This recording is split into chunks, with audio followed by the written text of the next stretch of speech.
Tartu Ülikooli geeniteadlane ja kunstiga ma üldiselt puutun sama palju kokku kui iga keskmine inimene, kes külastab muuseumi või näitusi. Ja oma igapäevases töös, nagu öeldud, ma uurin inimese demograafilist ajalugu ja ma teen seda nii, et ma uurin tänaste inimeste ja kunagi elanud inimeste geenipärandit. Tartu kultuuripealinna raames viidi mind ja minu kolleege kokku Jaapani kunstniku Ryoji Ikedaga, kes on maailmas tuntud selle poolest, et ta loob suurejoonelisi audiovisuaalseid teoseid. Nüüd aga saime siis Eesti Rahva Muuseumis kokku Tartu Ülikooli teadlased, nende loodud andmekogud ja siis nendest andmekogudest inspiratsiooni saanud kunstnikke.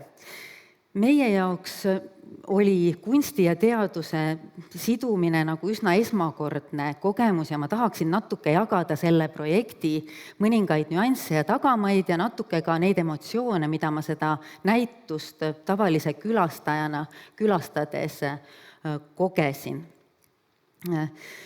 Ma tahaks alustada hoopis sellest, et öelda, et Tartu Ülikoolis tehakse maailmatasemel teadust. Meie teadlased on teadusringkondades oma töödega väga hästi näha ja kuulda, aga nüüd selle kunsti ja teaduse omavahelise lõimimisega tekkis meil niisugune võimalus, et me saime siis seal teadusringkondades hästi teadaolevaid tulemusi ja andmeid viia palju suuremate rahvahulkadeni, sellisteni, kes igapäevaselt teadusega üldse kokku ei puutu, võib-olla nende asjade peale ei mõtle ja meid innustas väga see, et me saaksime ühiskonnas kutsuda esile sellise diskussiooni nendel teemadel, millesse me ise väga kirglikult suhtume.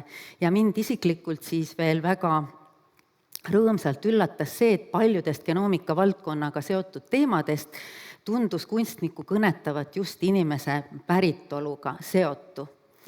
Ja võib-olla hästi pisut ka nendest andmetest, mille kohta öeldi, et nendest on raske tavalistele inimestele rääkida, mis siis sinna näitusele jõudsid. Meie teadustöö lähtub sellisest teadmisest, et igaüks meist kannab endas oma esivanemate pärandit.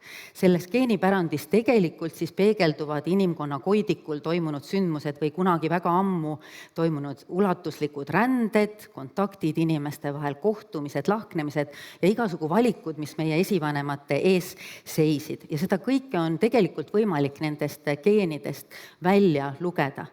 See lugu, mida me jutustasime oma täiesti tavaliste teadustulemuste põhjal kunstnikule, tundus teda väga köitvat ja eelkõige köitis siis seda see, mida ta oma sõnul väljendas nii, et talle meeldis see, et ta saab ühendada uut ja vana ja arhailist ja modernset ja kui te mõtlete tema tööde peale, siis ta alati kasutab oma ideede väljendamiseks selliseid tehnoloogia viimase sõna tööriistu. Näiteks ka meie andmete puhul, ja ma unustasin öelda, mis need andmed on siis tegelikult tänaste Eesti inimeste ja meie aladel kunagi elanud inimeste selline üldistatud info nende geenipärandist, mis jutustab sedasama lugu. Ja Ikeda kätega või siis tema tunnetusega muutusid siis need andmed niisugusteks, mida oli võimalik kuvada suurtel LED-ekraanidel või peegelpindadel või siis selliste vilkuvate ja detailide rohkete kaadritena. Ja siis me hakkasime mõtlema, et see loomeprotsess ja ka ütleme need tehnoloogiad seal taga on tehnikas ja kunstis üsna ühesugused. Mis oli nagu päris ühesugune, oli see, et nii teadlasi kui kunstnikke vist lükkab tagant või innustab selline uudishimu ja tahe luua midagi uut, saada teada midagi sellist, mida varasemalt ei teatud. Ja nii nagu Ikeda kasutab oma LED-ekraane, nii on ka tegelikult meie andmete genereerimisel võimalik kasutada siis meetodeid, mis on tehnoloogia viimane sõna. No näiteks kui mõelda mind ja minu kolleege, siis täna on meil võimalik nende teadlastega, kes tahavad arutada lahti inimkonna ajalugu, uurida seda nii, et me eraldame selle pärilikkusaine ehk DNA molekulid mitte ainult täna elavate inimeste rakkudest, vaid tegelikult sadade, tuhandete, kümnete või sadade tuhandete aastate tagusest ajas elanud organismidelt, olgu need siis kas inimesed või mammutid. Antud juhul uurisime me inimesi ja meil on siis võimalik seda DNA-s sisalduvad infot täht-tähe haaval dešifreerida ja niimoodi võrrelda siis täna elavaid inimesi nende inimestega, kes on elanud täiesti teisel ajal või täiesti teises kultuuri kontekstis. Ja ehk mainiksin siin ära ka selle, et meie enda teadus on äärmiselt distsipliinide ülene. Kõiki neid küsimusi me tegelikult uurime nii, et kokku tulevad geneetikud, arheoloogid, keeleteadlased, paleokliimauurijad või folkloristid. Kõike siis seda selleks, et mõista meie tänase geneetilise ja kultuurilise mitmekesisuse tagamaid. Aga piilume korraks koos Ikeda näitusele.